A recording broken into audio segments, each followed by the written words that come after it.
നമസ്കാരം. 2014 ഏപ്രിൽ 3 എറണാകുളം ജില്ലയിലെ നോർത്ത് പറവൂരിന് സമീപത്ത് വടക്കേക്കര കുന്നിൻതോടത്ത് ഹൗസിൽ ഇലക്ഷൻ പ്രചാരണത്തിനായി എത്തിയതാണ് LDFന്റെ പ്രവർത്തകർ. ഇന്ത്യയിലെമ്പാടുമായി പാർലമെന്റ് ഇലക്ഷൻ പ്രഖ്യാപിച്ചിരിക്കുകയാണ്. അതുമായി ബന്ധിപ്പിച്ച തീവ്രമായ പ്രചാരണ പരിപാടികൾ എല്ലാ സ്ഥലത്തും നടക്കുമ്പോഴാണ് ആ പ്രവർത്തകർ ആ വീട്ടിലെത്തിയത്. ആ വീട് റോഡ് സൈഡിലാണ്. ആ വീടിന്റെ പോർട്ടിക്കോയിൽ എത്തുമ്പോൾ പോർട്ടിക്കോയിൽ ലൈറ്റ് കത്തിക്കിടപ്പുണ്ട്. വീടിനകത്തും ലൈറ്റ് കത്തിക്കിടക്കുകയാണ്. എന്നാൽ വീടിന്റെ വാതില് തുറന്നിരിക്കുകയാണ്. അവിടെ എത്തിയ പ്രവർത്തകർ വീടിന്റെ ബെല്ലടിച്ചു. ബെല്ലടിക്കുന്ന ശബ്ദം കേൾക്കാം. പക്ഷേ അകത്തുനിന്ന് ആരും ഇറങ്ങി വന്നില്ല. ആ വീട്ടിലെ ആളുകളെ അറിയാവുന്ന ആ പ്രവർത്തകർ ഒരാൾ ഉറക്കെ വിളിച്ചു, ജോസേട്ടാ ജോസേട്ടാ. ഒന്ന് രണ്ട് തവണ അങ്ങനെ ഉറക്കെ വിളിച്ചിട്ടും അകത്തുനിന്ന് അനക്കൊന്നുമില്ല. പക്ഷെ അകത്ത് ഫാൻ കറങ്ങുന്നുണ്ട്, ലൈറ്റ് തെളിഞ്ഞു കിടക്കുകയാണ്. അതേസമയത്ത് ആ തുറന്നിരിക്കുന്ന വാതിലിലൂടെ അവർക്കാരെ കാണാനും പറ്റുന്നില്ല. എന്തായാലും ആ രാഷ്ട്രീയ പ്രവർത്തകർ വീടിന്റെ ഉള്ളിലേക്ക് കടന്നു. വീടിന്റെ ഉള്ളിലേക്ക് അവർ കടക്കുമ്പോൾ അവിടെ ഹാളിൽ ആരുമില്ല. അവര് ആ ഹാളിലേക്ക് കടന്നുടൻ തന്നെ വീണ്ടും വിളിക്കുകയാണ്, ജോസേട്ടാ ജോസേട്ടാ. അങ്ങനെ 2-3 തവണ വിളിച്ച് അതിലൊരു പ്രവർത്തകൻ നടന്ന് മുന്നോട്ട് വരുമ്പോൾ അയാളുടെ കണ്ണുകൾ ആ ഹാളിലെ പടിക്കെട്ടിലേക്ക് ഒന്ന് പാളി വീണു. 2ാമത്തെ നിലയിലേക്കുള്ള ആ പടിക്കെട്ടിന്റെ സ്ലാൻഡിംഗ് പോയിന്റിൽ ഒരു സ്ത്രീ ചാരിയിരിക്കുകയാണ്. ആ ചാരിയിരിക്കുന്ന സ്ത്രീയെ അയാൾക്കറിയാം. അത് ആ വീട്ടിലെ റോസ്ലിയാണ്. ആന്റി അവൻ അങ്ങനെ വിളിക്കുമ്പോൾ ശരിക്കും അവൻ ആ വിളി പൂർത്തിയാകും മുമ്പ് തന്നെ ഒന്ന് കിടുങ്ങിയെന്ന് പറയാം. ആ ചാരിയിരിക്കുന്ന സ്ത്രീയുടെ ദേഹത്തുനിന്ന് ഒലിച്ചിറങ്ങിയിരിക്കുന്ന രക്തം അവന് വ്യക്തമായി കാണാം. അവന്റെ ഭയന്നുള്ള ശബ്ദം കേട്ട് ബാക്കിയുള്ള പ്രവർത്തകരും ആ പടിക്കെട്ടിനടുത്തേക്ക് ഓടി വന്നപ്പോൾ അവരും ആ കാഴ്ച കണ്ടു. ആ പടിയുടെ മൂലയിൽ ചുവരി ചാരി ആ വീട്ടിലെ റോസ്ലി എങ്ങനെ ഇരിക്കുകയാണ്. ആ കാഴ്ച കാണുമ്പോൾ തന്നെ ഒരു കാര്യം വ്യക്തമാണ്, ആ സ്ത്രീ കൊല്ലപ്പെട്ടിരിക്കുകയാണ്. അവരിനെ മുകളിൽ നിന്ന് ഇറങ്ങി വരുമ്പോൾ കണ്ണ് തെറ്റി വീണ് തലയിടിച്ച് മരിച്ചതാണോ? അങ്ങനെ തോന്നാൻ ഒരു കാരണമുണ്ട്. റോസ്ലിയുടെ ഒരു കണ്ണിന് കാഴ്ച കുറവാണ്. തികച്ചും അസ്വാഭാവികമായ ആ കാഴ്ച എന്തായാലും ആ ആളുകളെ ഒന്ന് ഭയപ്പെടുത്തിയെങ്കിലും അവർ ഉടൻ തന്നെ പുറത്തേക്ക് ഓടിയിറങ്ങി ജോസിന്റെ സഹോദരൻ താമസിക്കുന്ന വീട്ടിലെത്തി വിവരം അദ്ദേഹത്തോട് പറഞ്ഞു. വിവരം കേട്ടതും ജോർജും വീട്ടിലെ ബാക്കി ആളുകളും ആ പ്രവർത്തകർക്കൊപ്പം ആ വീട്ടിലേക്ക് ഓടിയെത്തി. അവിടെ ഓടിയെത്തിയ ജോർജ് വ്യക്തമായി ആ കാഴ്ച കണ്ടു. അവന്റെ ജ്യേഷ്ഠന്റെ ഭാര്യ അവിടെ ആ പടിക്കെട്ടിന്റെ നടുക്ക് ആ സ്ലാൻഡിംഗ് പോയിന്റിൽ മൂലയിൽ ചാരി രക്തത്തിൽ കുളിച്ചിരിക്കുകയാണ്. ജോർജ് ഉടൻ തന്നെ ജോസിനെ വിളിച്ചു, ജോസേട്ടാ ജോസേട്ടാ. അനവധി തവണ വിളിച്ചിട്ടും ജോസ് ശബ്ദിക്കാതായതും ജോർജ് നേരെ മുകളിലേക്ക് കയറി. മുകളിലേക്ക് കയറിയ ജോർജ് അലറിക്കരയുന്ന ശബ്ദമാണ് താഴെ നിൽക്കുന്ന ആളുകൾ കേൾക്കുന്നത്. അവരും ഓടി മുകളിലെത്തുമ്പോൾ ഒരു ഊഞ്ഞാലിന്റെ പുറത്തുകൂടി കമഴ്ന്ന് കിടക്കുന്ന ശൈലിയിൽ ജോസ് കിടക്കുന്നതാണ് അവർ കണ്ടത്. ജോസിന്റെ ദേഹത്ത് നിന്ന് ഇറ്റുവീണ രക്തം അവിടെ തറയിൽ വീണ് കിടപ്പുണ്ട്. അമ്പരപ്പിക്കുന്ന ആ കാഴ്ച ആ LDF പ്രവർത്തകരെയും സംഭവം അറിഞ്ഞ് അവിടേക്ക് ഓടിക്കൂടിയിരിക്കുന്ന ആളുകളെയും അക്ഷരാർത്ഥത്തിൽ ഞെട്ടിച്ചിരിക്കുകയാണ്.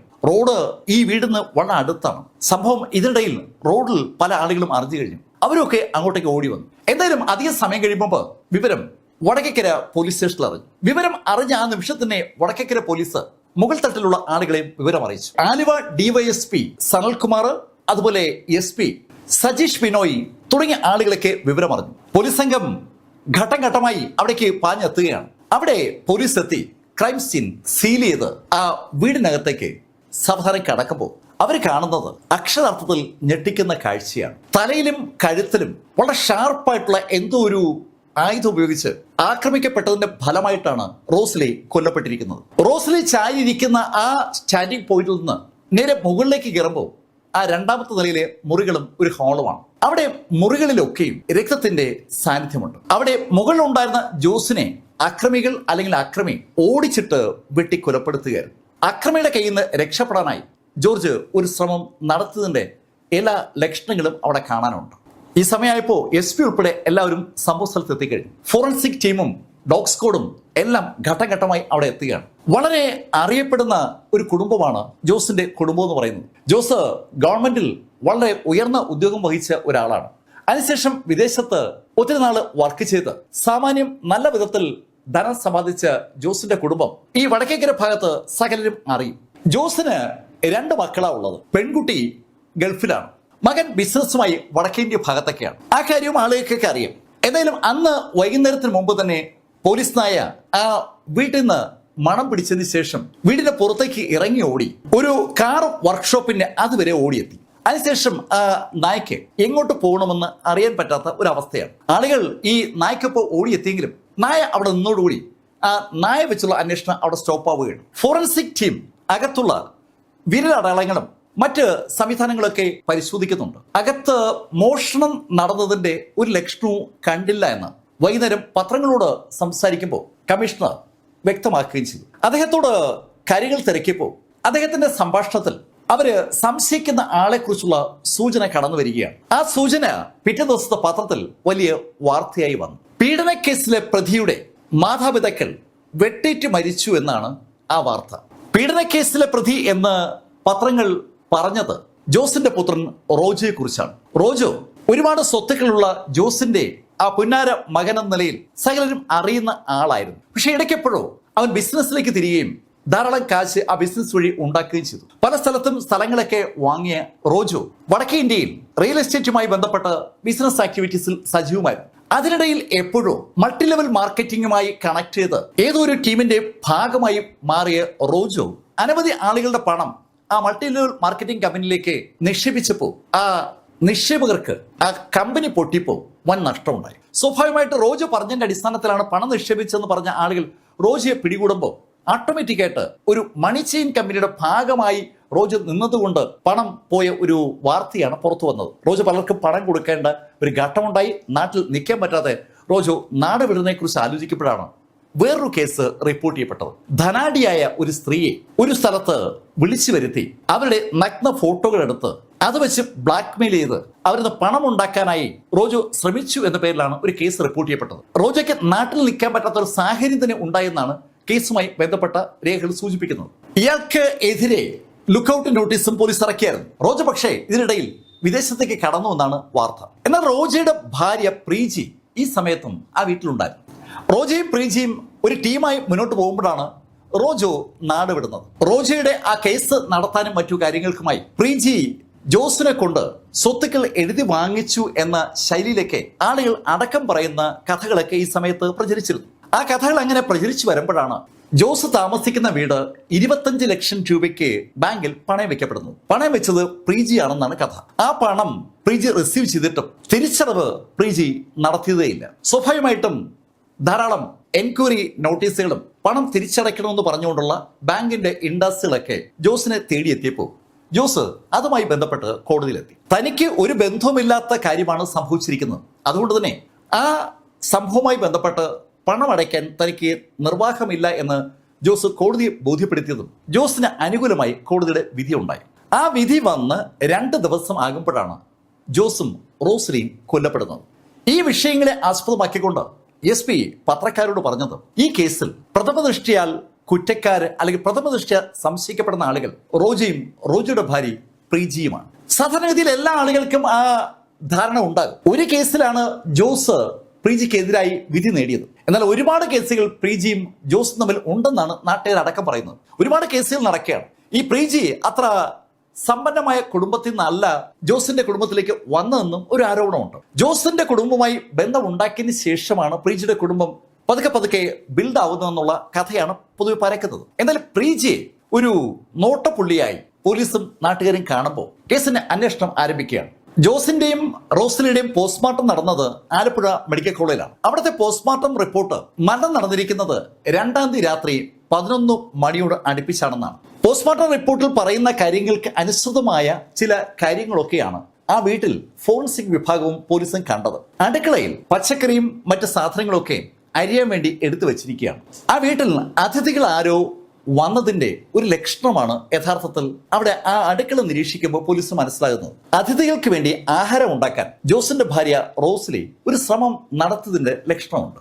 അതേസമയത്ത് വീടിന്റെ വാതിലിൽ വിരലടയാളമുണ്ട്. അതുപോലെ വീടിന്റെ പല ഭാഗത്തും അടയാളങ്ങളൊക്കെ ഉണ്ട്. ഒരു കാര്യം പോലീസ് തുടക്കത്തിൽ ശ്രദ്ധിച്ചിട്ടുണ്ട്, ഒരു ഫോഴ്സ്ഡ് എൻട്രിയും ആ വീട്ടിലേക്ക് ഉണ്ടായിട്ടില്ല. വീടിന്റെ മുൻവശത്തെ വാതിൽ തുറന്നു തന്നെയാണ് അകത്തേക്ക് പ്രതി അല്ലെങ്കിൽ പ്രതികൾ കടന്നിരിക്കുന്നത്. ബലം പ്രയോഗിച്ച് അകത്തേക്ക് ആരും കടന്നിട്ടില്ല എന്ന് പറയുമ്പോൾ അതിന് ഒറ്റ അർത്ഥമേ ഉള്ളൂ. ജോസിനെയും ഭാര്യയും കൊലപ്പെടുത്തിയത് ആരാണെങ്കിലും അവർക്ക് ആ വീട്ടിലെ ആളുകളുമായി അടുപ്പമുണ്ട്. അതുകൊണ്ടാണല്ലോ ആ രാത്രിയിൽ ആ വീട് അവർക്ക് തുറന്നു കിട്ടിയത്.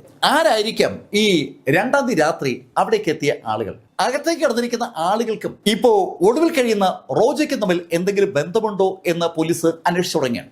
ഇതിനിടയിലാണ് ഗൾഫിലുള്ള മകള് വിവരം അറിയുന്നത്. യഥാർത്ഥത്തിൽ മകൾ റോസ്ലി മലയാളം വാർത്ത കാണാൻ വേണ്ടി ടി വി വെച്ചപ്പോൾ ടി വിയിൽ ഞെട്ടിപ്പിക്കുന്ന ഒരു വാർത്തയാണ് അവൾ കണ്ടത്. അവളുടെ മാതാപിതാക്കളെ വെട്ടിക്കൊലപ്പെടുത്തിയതിന്റെ വാർത്തയാണ് അവൾ കണ്ടത്.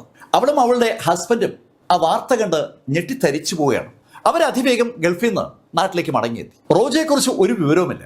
റോജയുടെ ഭാര്യ പ്രീജി എവിടെയുണ്ടെന്നുള്ള കാര്യം പോലീസിന് അറിയാം.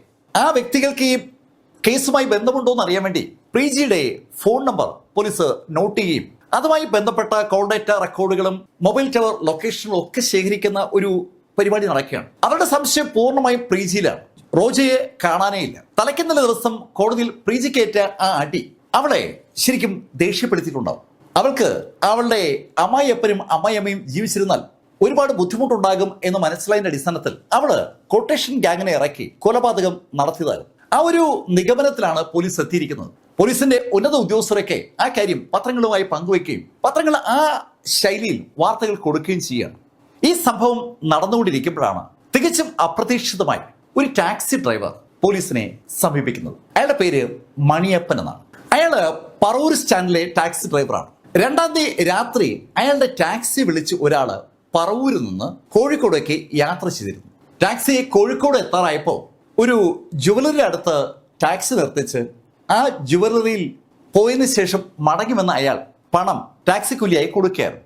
ആ ടാക്സി കൂലി കൊടുക്കാനായി അയാളുടെ ഒരു ബന്ധുവിന്റെ ഒരു സ്വർണ്ണാഭരണം അവിടെ കൊടുത്തുവെന്ന് അയാൾ അപ്പോൾ തന്നെ മണിയപ്പനോട് പറയുകയും ചെയ്തു. മണിയപ്പന് അന്ന് അതിനകത്ത് വലിയ പ്രത്യേകത ഒന്നും തോന്നിയില്ല. ഇനി ഒരു ആവശ്യമായിട്ട് എറണാകുളത്തേക്ക് വരുമ്പോൾ ഉറപ്പായും മണിയപ്പനെ വിളിക്കുമെന്നൊക്കെ പറഞ്ഞ് മണിയപ്പന്റെ ഫോൺ നമ്പരും അയാൾ വാങ്ങിയായിരുന്നു. ആ ഫോൺ നമ്പർ വാങ്ങിച്ച കക്ഷിയുടെ പേര് ജോഷി എന്നാണ്. ഇത്രയും കാര്യങ്ങൾ പോലീസിനോട് പറഞ്ഞ മണിയപ്പൻ ഒരു കാര്യം കൂടി പോലീസിനോട് സൂചിപ്പിക്കുകയാണ്. സാർ, ഞാൻ മടങ്ങി എത്തിയപ്പോഴാണ് ഇവിടെ ജോസേട്ടനും ഭാര്യയും മരിച്ച കാര്യം അറിയുന്നത്. ആ കാര്യം ഞാൻ അറിഞ്ഞ് അല്പസമയം കഴിയുമ്പോൾ ജോഷി എന്നെ വിളിക്കുകയും ചെയ്തു. അയാളും ആ കാര്യം അറിഞ്ഞിട്ടുണ്ട്. അയാളുടെ സുഹൃത്താണ് ജോസിന്റെ മകൻ റോജു. റോജയുടെ അച്ഛനും അമ്മയും കൊല്ലപ്പെട്ട വിവരം അറിഞ്ഞ ജോഷി കോഴിക്കോട് നിന്ന് എറണാകുളത്തേക്ക് വരികയാണ് എന്നാണ് എന്നോട് പറഞ്ഞത്. സാർ, അത്രയും കാര്യങ്ങൾ പറഞ്ഞ അയാൾ എന്നോട് പറയുകയാണ്, നിനക്കറിയാമല്ലോ പണമില്ലാത്തതുകൊണ്ടും ഞാൻ ആ സ്വർണം പണയം വെച്ച നിനക്ക് പണം നൽകിയെന്ന്. ആ പണം ബാലൻസ് ഉള്ളതുകൊണ്ട് എനിക്കിപ്പോൾ എന്തായാലും കോഴിക്കോട് നിന്ന് അതുവരെ എത്താൻ പറ്റും. എന്നെ ഒരുപാട് സഹായിച്ചിട്ടുള്ള ആളുകളാണ് ജോസേട്ടനൊക്കെ. എനിക്ക് എന്തായാലും അവരെ അടക്കം നടക്കുമ്പോൾ എത്തണം. സാർ, അയാൾ ഈ സംസാരിക്കുന്നിടയിൽ ഒരു 4 തവണയെങ്കിലും ആ സ്വർണം പണയം വെച്ച കാര്യത്തെക്കുറിച്ച് എന്നോട് പറഞ്ഞു. എന്നോട് ആവർത്തിച്ച് ആ പണയം വെക്കുന്ന കാര്യം പറഞ്ഞപ്പോൾ എനിക്കെന്തോ ഒരു സംശയം. അതുകൊണ്ടാണ് ഞാൻ ഈ വിവരം പോലീസിനോട് പറയാമെന്ന് വിചാരിച്ചത്. അത് മാത്രമല്ല, 2-ാം തീയതി രാത്രിയാണ് അയാൾ എൻ്റെ കാറിൽ കയറിയത്. ഞാനിപ്പോൾ പത്രങ്ങളിൽ നിന്ന് വായിച്ച കാര്യങ്ങൾ അനുസരിച്ചാണെങ്കിൽ ജോസേട്ടനും ഭാര്യയും കൊല്ലപ്പെട്ട് ഏകദേശം 1 മണിക്കൂർ കഴിയുമ്പോൾ അയാൾ എൻ്റെ കാറിൽ കയറിയിട്ടുണ്ട്.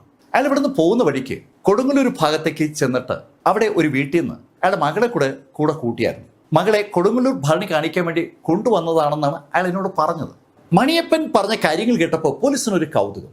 ആ കൗതുകത്തിന്റെ പിന്നിൽ പ്രധാനമായും ഉള്ള കാര്യം റോജോ എന്ന പേരാണ്. പോലീസിന്റെ സംശയദൃഷ്ടി പൂർണ്ണമായും റോജയിലും ഭാര്യ പ്രീജിയിലുമാണ്. റോജയുടെ സുഹൃത്താണ് ജോഷി. ആ ജോഷി 2-ാം തീയതി രാത്രി പറവൂരിൽ നിന്ന് ഒരു ടാക്സി പിടിച്ച് കോഴിക്കോട് വരെ പോയിരിക്കുകയാണ്. കോഴിക്കോട് എത്തിയ അയാൾ അവിടെ സ്വർണ്ണം പണയം വെച്ച് ആ പണത്തിൽ നിന്ന് കുറച്ച് പണമെടുത്ത് ഈ മണിയപ്പന് കൊടുത്തിരിക്കുകയാണ്. ആ സ്വർണത്തിന്റെ കാര്യം അയാൾ ആവർത്തിച്ച് മണിയപ്പനോട് പറഞ്ഞത് പോലീസ് കൃത്യമായി നോട്ട് ചെയ്തിരിക്കുകയാണ്. പോലീസ് അത് നോട്ട് ചെയ്തതിന് ഒരു കാരണമുണ്ട്. ജോസും ഭാര്യയും കൊല്ലപ്പെട്ടതിന് ശേഷം ജോസിന്റെ സഹോദരൻ ജോർജ് പോലീസിന് നൽകിയിരിക്കുന്ന ഒരു മൊഴി അനുസരിച്ച് മിക്കവാറും 10 പവനിൽ കുറയാത്ത സ്വർണം റോസ്ലിയുടെയും ജോസിന്റെയും ദേഹത്ത് ഉണ്ടാകും. ഒരു മോതിരം ജോസിന്റെ കയ്യിലുണ്ടായിരുന്നു. അതേപോലെ ഒരു മോതിരം റോസ്ലിയുടെ കയ്യിലും ഉണ്ടായിരുന്നു. റോസ്ലിയുടെ 2 കാതുകളിലും കമ്മലുണ്ടായിരുന്നു. കഴുത്തിലൊരു മാലയും അതുപോലെ കയ്യിൽ വളയും ഉണ്ടായിരുന്നു. മരിച്ചതിന് ശേഷം അവർ രണ്ടുപേരെയും കാണുമ്പോൾ അതൊന്നും തന്നെ അവരുടെ ദേഹത്തുണ്ടായിരുന്നില്ല. ആ ആളുകളെ കൊന്ന വ്യക്തി അല്ലെങ്കിൽ വ്യക്തികൾ ആ ആഭരണങ്ങൾ മോഷ്ടിച്ചിരിക്കുകയാണ്.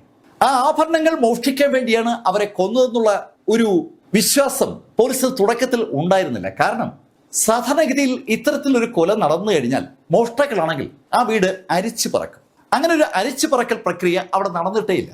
ആ വീട്ടിലെ അലമാരകളോ മേശവലിപ്പുകളോ തുറന്നു നോക്കാൻ പ്രതികൾ ശ്രമിച്ചിട്ടേയില്ല. അത് ആ കാര്യം വ്യക്തമാക്കുകയാണ്. അവരുടെ ലക്ഷ്യം മോഷണമായിരുന്നില്ല, അവരുടെ ലക്ഷ്യം കൊലപാതകം തന്നെയാണ്. റോസ്ലിയും അതുപോലെ ജോസിനെയും കൊല്ലാൻ വേണ്ടിയാണ് കൊലപാതകികൾ അവിടെ എത്തിയത്. പക്ഷെ ആ കാര്യം പോലീസ് ഉറപ്പിക്കുമ്പോഴാണ് ജോസിന്റെയും റോസ്ലിയുടെയും ദേഹത്തുണ്ടായിരുന്ന ആഭരണങ്ങൾ മിസ്സായതിനെ കുറിച്ച് സൂചിപ്പിക്കുന്നത്. ഇപ്പൊ ഇതാ മണിയപ്പൻ ഒരു ജോഷി ആഭരണം പണയം വെച്ചതിനെ കുറിച്ച് പറയുകയാണ്. എന്തായാലും വളരെ നിർണായകമായ ഒരു ഇൻഫർമേഷനാണ് പോലീസ് കിട്ടിയിരിക്കുന്നത്. പോലീസ് മണിയപ്പനോട് പറഞ്ഞു, മണിയപ്പൻ നീ ജോഷിയെ തിരിച്ചു വിളിക്കണം, അവനോട് പറയണം അവൻ നൽകിയ പണത്തിൽ 500 രൂപ കള്ളനോട്ടായിരുന്നുവെന്ന് കടക്കാര് പറഞ്ഞു എന്ന്. പോലീസ് പറഞ്ഞതനുസരിച്ച് മണിയപ്പൻ തിരിച്ച് ജോഷിയെ വിളിച്ചു. ജോഷിയോട് അവൻ കാര്യം പറഞ്ഞു. ടാക്സി കൂലിയായി ജോഷി കൊടുത്ത പണത്തിൽ 500 രൂപ കള്ളനോട്ടായിരുന്നുവെന്ന് മണിയപ്പൻ പറഞ്ഞതും ജോഷി മണിയപ്പനോട് പറഞ്ഞു, മണിയപ്പ നീ കണ്ടതല്ലേ ഞാൻ ആ സ്വർണം പണയപ്പെടുത്തി പണം വാങ്ങുന്നത്. അവരാരും കള്ളനോട്ട് നൽകാൻ സാധ്യതയില്ലാത്തവരാണ്. ചിലപ്പോൾ അവർക്ക് അബദ്ധം പറ്റിയതായിരിക്കും. ഞാൻ എന്തായാലും എറണാകുളത്തേക്ക് വരുന്നുണ്ട്, അവിടെ വന്നാലുടൻ നിന്റെ 500 രൂപ ഞാൻ മടക്കി നൽകാം. ജോഷി ആ കാര്യം പറഞ്ഞപ്പോ മണിയപ്പൻ ജോഷിയോട് ചോദിച്ചു, അല്ല ജോഷി എപ്പോഴാ വരുന്നത്? ഞാൻ ഉടനെ വരുന്നുണ്ട്. അങ്ങനെ പറഞ്ഞ് ജോഷി ഫോൺ കട്ട് ചെയ്തു. ജോഷി ഫോൺ കട്ട് ചെയ്യുമ്പോൾ സ്വാഭാവികമായിട്ട് ആ നിമിഷം മുതൽ ജോഷിയുടെ ഫോണും ജോഷിയും പോലീസിന്റെ നിരീക്ഷണത്തിലേക്ക് കടക്കുകയാണ്. കോഴിക്കോട് നിന്ന് ബസ്സിൽ ജോഷി യാത്ര തിരിച്ച കാര്യം പോലീസ് അങ്ങനെയാണ് അറിയുന്നത്. അയാള് എറണാകുളത്തേക്കുള്ള ബസ്സിലാണ് കയറിയിരിക്കുന്നെങ്കിലും വഴിക്ക് വെച്ച് അയാൾ ബസ്സിൽ നിന്ന് ഇറങ്ങി. എന്നിട്ട് വേറൊരു ബസ്സിലേക്ക് കയറാനുള്ള ശ്രമത്തിലാണ്. ഒരേ ബസ്സിൽ യാത്ര ചെയ്യുന്നത് ശരിയല്ല എന്നൊരു തോന്നൽ ഇടയ്ക്ക് വെച്ച് എപ്പോഴും ജോഷിക്ക് ഉണ്ടായെന്ന് വ്യക്തം. അയാളെ ഫോളോ ചെയ്യുന്ന ഷാഡോ പോലീസ് അക്കാര്യം അങ്ങനെ തന്നെ അന്വേഷണ ഉദ്യോഗസ്ഥർക്ക് റിപ്പോർട്ട് ചെയ്യണം. എന്തായാലും അധികം സമയം കളയാതെ തന്നെ ജോഷി എറണാകുളത്ത് എത്തിയതും പോലീസ് ജോഷിയെ പൊക്കി. വലിയ പൊക്കമൊന്നുമില്ലാത്ത അധികം വണ്ണവുമില്ലാത്ത ഒരു കക്ഷിയാണ് ജോഷി. ജോഷിയെ പൊക്കിയ പോലീസ് അവനെ ചോദ്യം ചെയ്തപ്പോൾ അവൻ കാര്യങ്ങളെല്ലാം സമ്മതിച്ചു എന്നുള്ള ഒരു വാർത്തയാണ് പിറ്റേന്ന് പത്രങ്ങളിൽ നമ്മൾ കാണുന്നത്. ജോഷി മകളുമായി കൊടുങ്ങല്ലൂർ ഭരണിക്ക് എത്തിയതാണ്. അവിടെ എത്തുമ്പോൾ അവന്റെ കയ്യിൽ പണമൊന്നുമില്ല. കുറച്ച് പണം എവിടെന്നെങ്കിലും സംഘടിപ്പിക്കണം. അത് സംഘടിപ്പിക്കാൻ വേണ്ടി ജോഷി പല മാർഗങ്ങളും നോക്കിയെങ്കിലും ഒന്നും അങ്ങോട്ട് ഫലവത്തായില്ല. അപ്പോഴാണ് പണ്ടവൻ ജോലിക്ക് വരികയും ജോലി ചെയ്യുകയും ചെയ്തിട്ടുള്ള ജോസിന്റെ വീടിനെ കുറിച്ചുള്ള ഓർമ്മയുണ്ടാകുന്നത്. അവന്റെ സുഹൃത്തു കൂടിയായ റോജയുടെ വീട്ടിൽ അവൻ പലതവണ വന്നിട്ടുണ്ട്. ജോസിനെയും അതുപോലെ റോസിനെയും കണ്ട് കുറച്ച് പണം കടം ചോദിക്കാമെന്നുള്ള ഒരു ആഗ്രഹം അങ്ങനെയാണ് ജോഷിയുടെ മനസ്സിൽ മുട്ടിടുന്നത്. അവരോട് ചെന്ന് പണം ചോദിക്കുമ്പോൾ അവർ കൊടുത്തില്ലെങ്കിലോ? കാരണം ജോഷി റോജയുടെ സുഹൃത്താണ്. റോജയാണെങ്കിൽ ഇപ്പൊ അവരെ ഏതാണ്ട് പെടുത്തിയിരിക്കുകയാണ്. അവരുടെ എല്ലാ സ്വത്തുക്കളും ഏതാണ്ട് നശിപ്പിക്കപ്പെട്ടതുപോലെയാണ്. റോജയുടെ ആ മൾട്ടി ലെവൽ മാർക്കറ്റിംഗ് കമ്പനിയുമായിട്ടുള്ള ബന്ധം ഒരു മണി ചെയിൻ ആക്ടിവിറ്റി ആണെന്ന ശൈലിയിൽ ലേബൽ ചെയ്യപ്പെട്ടതോടുകൂടി നാട്ടിലും വീട്ടിലും റോജയ്ക്ക് നിൽക്കാൻ പറ്റാതായത് ഈ ജോഷിക്കും അറിയാവുന്ന കാര്യമാണ്. താൻ അവിടെ ചെന്ന് പണം ചോദിക്കുമ്പോൾ റോജയുടെ സുഹൃത്തായതുകൊണ്ട് തനിക്കിനി പണം നൽകാതിരുന്നാലോ? പക്ഷേ തനിക്ക് പണം കൂടിയേ തീരൂ എന്നുള്ള കാര്യം ജോഷിക്കറിയാം. ജോസും അതുപോലെ റോസിനെയും വലിയ പ്രായമുള്ള ആളുകളാണ്. അവരെ ഭീഷണിപ്പെടുത്തി കുറച്ച് പണം ഉണ്ടാക്കാമെന്ന് കരുതി അയാള് ഒരു കത്തിയൊക്കെ സംഘടിപ്പിച്ചുകൊണ്ടാണ് അവസാനം അവിടേക്ക് പോകാൻ തീരുമാനിച്ചത്. പക്ഷെ വെറും കൈയോട് ചെന്ന് കയറുന്നത് മോശമെന്ന് കരുതി കുറച്ച് മീനും മറ്റു കാര്യങ്ങളൊക്കെ വാങ്ങി അതെല്ലാമായി അവൻ ആ വീട്ടിലെത്തി. അവിടെ അയാൾ എത്തുമ്പോഴത്തേക്കും സമയം 7 മണി കഴിഞ്ഞിട്ടുണ്ടായിരുന്നു. ജോഷി കണ്ടപ്പോ റോസിലേക്കും ജോസിനൊക്കെ ഒരുപാട് സന്തോഷം. എത്രയോ തവണ അവിടെ വന്ന് ജോലി ചെയ്തിട്ടുള്ള ആളാണ് ജോഷി. ജോഷിയോട് വളരെ സന്തോഷത്തോടെ റോസിലിയും അതുപോലെ ജോസും സംസാരിച്ചു തുടങ്ങി. അവർ 3 പേരും അവിടെ ആ വീടിന്റെ പ്രധാന ഹാളിൽ നിന്ന് സംസാരിക്കുമ്പോൾ റോജയുടെ രീതികളും റോജ ഉണ്ടാക്കിയിരിക്കുന്ന ബുദ്ധിമുട്ടുകളൊക്കെ ജോഷിയോട് ജോസ് പറയുകയും ചെയ്തു. ആ ബുദ്ധിമുട്ടിൽ നിന്ന് കരകയറാൻ വേണ്ടി ആ വീടിന്റെ മുകളിലത്തെ നിലകളിലെ മുറികൾ വാടകയ്ക്ക് കൊടുക്കുന്നതിനെ കുറിച്ച് ജോസ് സീരിയസ് ആയി ആലോചിക്കുന്ന കാര്യം ജോഷിയോട് പറഞ്ഞു. മുറികൾ വാടകയ്ക്ക് ആവശ്യമുള്ള ആരെങ്കിലും പരിചയമുണ്ടെങ്കിൽ ഉറപ്പായും അവിടേക്ക് പറഞ്ഞു വിടണമെന്ന് ജോസ് പറഞ്ഞപ്പോൾ ജോസിനോട് ആ മുറികൾ ഒന്ന് നോക്കാൻ ജോഷി താല്പര്യം കാണിച്ചു. അങ്ങനെയാണ് ജോസും ജോഷിയും കൂടി മുകളിലത്തെ നിലയിലേക്ക് പോകുന്നത്. മുകളിലത്തെ നിലയിലേക്ക് അങ്ങനെ നടക്കുമ്പോൾ താഴെ അടുക്കളയിൽ ജോഷിക്കും കൂടി വേണ്ട ആഹാരം പാചകം ചെയ്യാനുള്ള ഒരുക്കത്തിലായിരുന്നു റോസ്ലി. ജോസ് മുകളിലത്തെ നിലയിലെത്തിയപ്പോൾ അവിടെ ആരുമില്ല. 70 വയസ്സിന് മുകളിൽ പ്രായമുള്ള ജോസാണ് കൂടെ ഉള്ളത്. ആ സാഹചര്യം മുതലെടുത്ത് ജോഷി കയ്യിൽ കരുതുന്ന കത്തി കൊണ്ട് ജോസിന്റെ കഴുത്തിൽ ആഞ്ഞു വെട്ടുകയായിരുന്നു. തികച്ചും അപ്രതീക്ഷിതമായി വെട്ടേറ്റ ജോസ് അലറി വിളിക്കുമ്പോൾ ശബ്ദം അടുക്കളയിൽ ഉണ്ടായിരുന്ന റോസ്ലി കേട്ടു. റോസ്ലി അടുക്കളയിൽ നിന്ന് ഓടി മുകളിലത്തെ നിലയിലേക്ക് വരുമ്പോൾ എന്താന്ന് റോസ്ലി ചോദിക്കുന്നത് മുകളിലുണ്ടായിരുന്ന ജോഷി കേട്ടു. അവനുടൻ താഴേക്കിറങ്ങി. ഈ സമയത്താണ് റോസ്ലി അവിടെ ആ സ്റ്റെയർകേസിന്റെ നടുക്കെത്തുന്നത്. ആ സ്ലാൻഡിംഗ് പോയിന്റിൽ അവിടേക്ക് ചാടി ഇറങ്ങിയ ജോഷി റോസ്ലിയെ വെട്ടി വീഴ്ത്തുകയായിരുന്നു. ജോസ് ആ പടിക്കെട്ടിനടുത്തേക്ക് ഓടി വരുന്നത് കണ്ടതും ജോഷി തിരിച്ച് ജോസിന് നേരെ ഓടി. അങ്ങനെ അവസാനം ജോസിനെ ഓടിച്ചിട്ട് ജോഷി വെട്ടി വീഴ്ത്തുകയായിരുന്നു. വെട്ടി വീഴ്ത്തിയതിന് ശേഷം അവരുടെ രണ്ടുപേരുടെയും ദേഹത്തുള്ള ആഭരണങ്ങളൊക്കെ എടുത്ത ജോഷി മറ്റാരുടെയും ശ്രദ്ധയപ്പെടാതെ അവിടുന്ന് പുറത്തു കിടന്ന് നേരെ പോകുന്ന വഴിക്ക് ആ കത്തി വലിച്ചെറിഞ്ഞിട്ട് നേരെ ആ പറവൂരെത്തി ടാക്സി പിടിച്ച് കൊടുങ്ങല്ലൂരിൽ ചെന്ന് മകളെയും കൂട്ടി കോഴിക്കോടേക്ക് പോവുകയായിരുന്നു. പോലീസ് പറഞ്ഞ കഥ അതുപോലെ തന്നെ പത്രങ്ങളിൽ പ്രിന്റ് ചെയ്ത് വന്നിരിക്കുകയാണ്. ആ കഥ ആളുകൾ വായിച്ചു കഴിയുമ്പോഴാണ് ശരിക്കും ഈ ജോഷിയും കൊണ്ട് പോലീസ് തെളിവെടുക്കാനായി അന്ന് ആ വീട്ടിലേക്ക് വരുന്നത്. ജോഷി എന്നൊക്കെ ആളുകൾ കേട്ടിട്ടുണ്ടെങ്കിലും ശരിക്കും ജോഷി നേരിൽ പലരും കാണുന്നത് അപ്പോഴാണ്. ആ ജോഷി കണ്ടപ്പോൾ പലർക്കും വല്ലാത്തൊരു സംശയം, ഇവനെപ്പോലെ ഒരാൾക്ക് ആ രണ്ട് വ്യക്തികളെയും അങ്ങനെ അങ്ങ് കൊലപ്പെടുത്താൻ പറ്റൂ? അതൊരു ചോദ്യമാണ്. രണ്ട് വ്യക്തികൾ എന്ന് പറയുമ്പോൾ അതിൽ രണ്ടാമത്തെ ആള് റോസ്ലിയുടെ ഒരു കണ്ണിന് കാഴ്ചയില്ല എന്നത് ഒരു വാസ്തവമാണ്. അതുകൊണ്ട് ഒന്നര വ്യക്തി എന്നേ പറയാൻ പറ്റും. എന്നാലും ആ ഒന്നര വ്യക്തിയെയും കൊലപ്പെടുത്താൻ ജോഷി എന്ന ആൾക്ക് പറ്റുമോ? ആ ചോദ്യം ഒരാളല്ല ചോദിക്കുന്നത്, അനവധി ആളുകളാണ്. പക്ഷെ പോലീസ് ആ ചോദ്യങ്ങൾക്കൊന്നും ഉത്തരം കൊടുക്കാൻ നിൽക്കാതെ ജോഷിയെ തെളിവെടുപ്പിന് കൊണ്ടുവന്നിട്ട് നേരെ കൊണ്ടുപോയത് അവിടെ ആ ടൗണിന് സമീപത്തുള്ള ഉപേക്ഷിക്കപ്പെട്ട ഒരു കിണറിനടുത്തേക്കാണ്. ആ കിണറിനകത്തുനിന്ന് രക്തം പുരണ്ട ഒരു കത്തി പോലീസ് കണ്ടെടുക്കുകയും ചെയ്തു. ആ കത്തി ഉപയോഗിച്ചാണ് ജോഷി ജോസിനെയും ഭാര്യ റോസ്ലിയെയും കൊലപ്പെടുത്തിയത്. സാധാരണഗതിയിൽ നമ്മൾ ഒരു പ്രതിയെ ഒരു ക്രൈം സീനിലേക്ക് കൊണ്ടുവരുമ്പോൾ പോലീസ് ആദ്യം ചെയ്യിക്കുക ആ ക്രൈം എങ്ങനെ നടന്നു എന്ന് അവിടെ അവതരിപ്പിച്ച് കാണിക്കാനാണ്. അങ്ങനൊരു സംഭവം ഈ ഇരട്ട കൊലക്കേസിൽ ഉണ്ടായില്ല. ജോഷി പോലീസ് പറയുന്ന പോലെയൊക്കെ ആക്ട് ചെയ്യുന്നത് പോലെയാണ് ആളുകൾക്ക് തോന്നിയത്. ഇടത്തോട്ട് തിരിയാൻ പറഞ്ഞാൽ ഇടത്തോട്ട് തിരിയും, വലത്തോട്ട് തിരിയെന്ന് പറഞ്ഞാൽ വലത്തോട്ട് തിരിയും. നമ്മൾ ആനയെ പഠിപ്പിക്കുമല്ലോ, ഇടത്തോട്ട് തിരിയും ആനയെന്ന് പറയുമ്പോൾ ഇടത്തോട്ട് തിരിയില്ല, അതേ ശരി. അല്ലാതെ ജോഷി സാധാരണ ഈ കുറ്റവാളികൾ ചെയ്യും പോലെ അകത്തേക്ക് കടന്ന ആ വിധവും ആളുകളോട് സംസാരിച്ചതും അവസാനം ആ കൊല നടത്തിയതുമൊക്കെ അഭിനയിച്ച് കാണിക്കുന്ന ആ രംഗം മാത്രം ഉണ്ടായില്ല. അത് അവൻ അഭിനയിച്ച് കാണിക്കാത്തത് ആ കൊലപാതകങ്ങൾ എങ്ങനെ നടന്നു എന്നുള്ള കാര്യം അവൻ അറിയാത്തത് കൊണ്ടാണെന്നൊക്കെയുള്ള കമന്റുകളൊക്കെ ഇങ്ങനെ ഉണ്ടാവുകയാണ്. പക്ഷെ അതൊന്നും പരിഗണനയ്ക്ക് വന്നില്ല. സ്വാഭാവികമായിട്ടും ജോഷി റിമാൻഡിലായി. ജോഷി റിമാൻഡിലാകുമ്പോഴും ജോസിന്റെ സഹോദരൻ ജോർജ് ആണെങ്കിലും മറ്റു ബന്ധുക്കളാണെങ്കിലും ജോഷി എന്ന ആ കഥാപാത്രം കൊല നടത്തിയെന്ന് വിശ്വസിക്കാൻ വല്ലാതെ ബുദ്ധിമുട്ടുകയാണ്. ജോഷിയുടെ വീടിന്റെ ഇടതുഭാഗത്തായി ഒരു ബിൽഡിംഗ് ഉണ്ട്. ശ്രദ്ധിച്ചു നോക്കിയാൽ നിങ്ങൾക്ക് ഒരു കാര്യം കാണാം. ആ ബിൽഡിങ്ങിൽ ടെറസിലേക്ക് കയറാനുള്ള സ്റ്റെപ്സ് ഉണ്ട്. ആ പടിക്കെട്ട് കയറി വന്നാൽ അവിടെ ഈസി ആയിട്ട് ജോസിന്റെ വീടിന്റെ രണ്ടാമത്തെ നിലയിലേക്ക് കടക്കാം. അവിടെ പക്ഷേ ഒരു വാതിലുണ്ട്.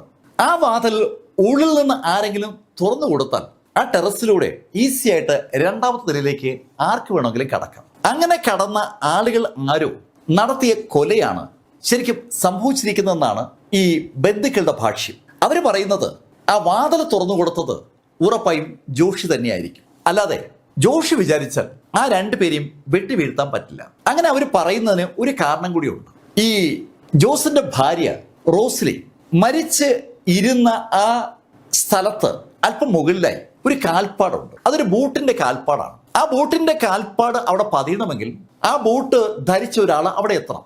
ജോഷി ഇനി എങ്ങനെയൊക്കെ ബൂട്ട് ധരിച്ചാലും അത്തരത്തിലൊരു ബൂട്ട് ധരിക്കാൻ ജോഷിക്ക് പറ്റില്ല. കാരണം ജോഷിയുടെ കാലിനേക്കാൾ വലിയ കാലുള്ള ഒരാളുടെ കാൽപാദമാണ് അവിടെ പതിഞ്ഞിരിക്കുന്നത്. ജോഷി അല്ല ആ ബൂട്ട് ധരിച്ച വ്യക്തി.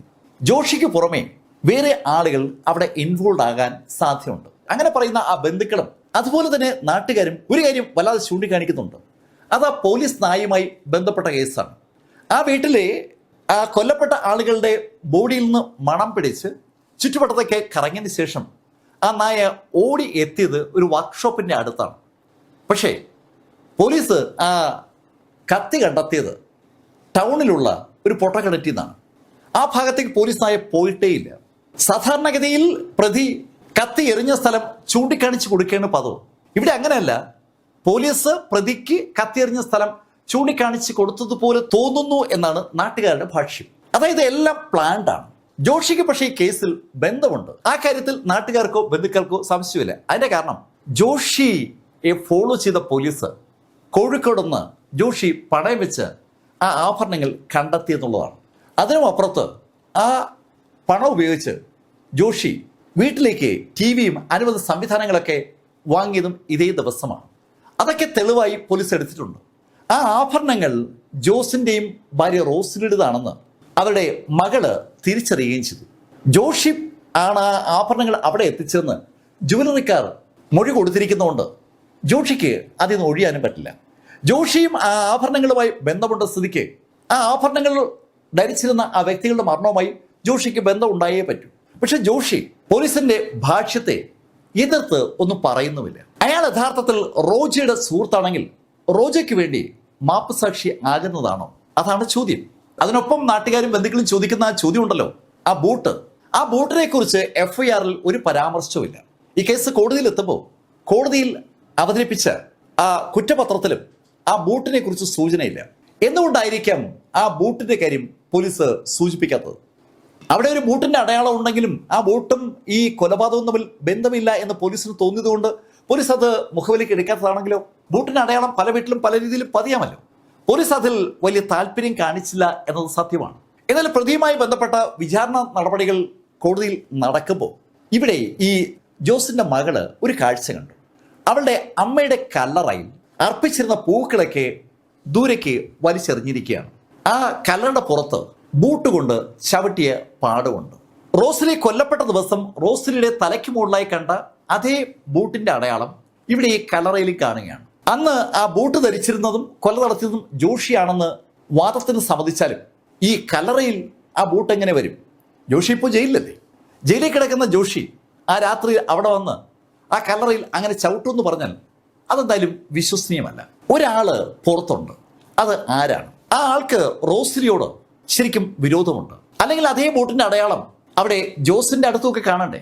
റോസ്ലിയോടാണ് ദേഷ്യം. റോസ്ലിയോട് ദേഷ്യമുള്ളത് മരുമകളായ പ്രിജിക്കാണോ? അതും ഒരു ചോദ്യമാണ്. പ്രിജി കൊടുത്ത കൊട്ടേഷന്റെ ബാക്കി പത്രങ്ങളാണോ ശരിക്കും ഇവിടെ സംഭവിക്കുന്നത്? ഒരുപാട് ചോദ്യങ്ങൾ നാട്ടുകാർ ഉന്നയിക്കുമ്പോഴേക്കും വിചാരണ നടപടികൾ പൂർത്തീകരിക്കപ്പെട്ടു. അവിടെ വിചാരണയ്ക്ക് വിധേയനായ ജോഷി കുറ്റം ചെയ്തുവെന്ന് നിസ്സംശയം തെളിയിക്കപ്പെട്ടു എന്ന കാരണത്താൽ കോടതി ജോഷിക്ക് ജീവപര്യന്തം തടവ് വിധിക്കുകയും ചെയ്തു. പക്ഷെ ആ വിധി പത്രങ്ങളിലൂടെ പ്രസിദ്ധീകരിച്ച് വരുമ്പോഴും പല ആളുകൾക്കും അതങ്ങോട്ട് ശരിക്കും ഡൈജസ്റ്റ് ആവുന്നില്ല. ശരിക്കും ജോഷി എന്ന ആ ഉണങ്ങിയ മനുഷ്യൻ വിചാരിച്ചാൽ ഈ രണ്ടാളുകളെ കൊല്ലാൻ പറ്റൂ. എന്തായാലും ഒരുപാട് ദുരൂഹതകൾ ഈ അന്വേഷണവുമായി ബന്ധിപ്പിച്ചും അന്നത്തെ ആ മരണവുമായി ബന്ധിപ്പിച്ചും ജോഷി എന്ന വ്യക്തിയുടെ അറസ്റ്റും അതുപോലെ ശിക്ഷയൊക്കെ നമ്മൾ പറയുകയാണ്. റോജയ്ക്കും റോജയുടെ ഭാര്യയ്ക്കും ഈ കൊലപാതകമായി ബന്ധമുണ്ടോ എന്ന ചോദ്യം ഇപ്പോഴും സജീവമായി നിലനിൽക്കുകയാണ്. എന്തായാലും ഒരു കാര്യം വ്യക്തമാണ്, ദുരൂഹതകൾക്ക് അവസാനം കുറിക്കാനാണ് സാധാരണ കോടതിയുടെ വിധി ഉണ്ടാവുക. പക്ഷെ ദുരൂഹത കൂടുകയാണ് ഈ വിധി വന്നപ്പോൾ ഉണ്ടായതെന്ന് മാത്രമേ പറയാൻ പറ്റൂ. ഈ കാര്യങ്ങളൊക്കെ നിങ്ങളോട് പറഞ്ഞത് എം ലൈഫിൽ നിന്ന് BS ചന്ദ്രമോഹൻ. കമന്റിൽ ചെയ്യുക. Thank you.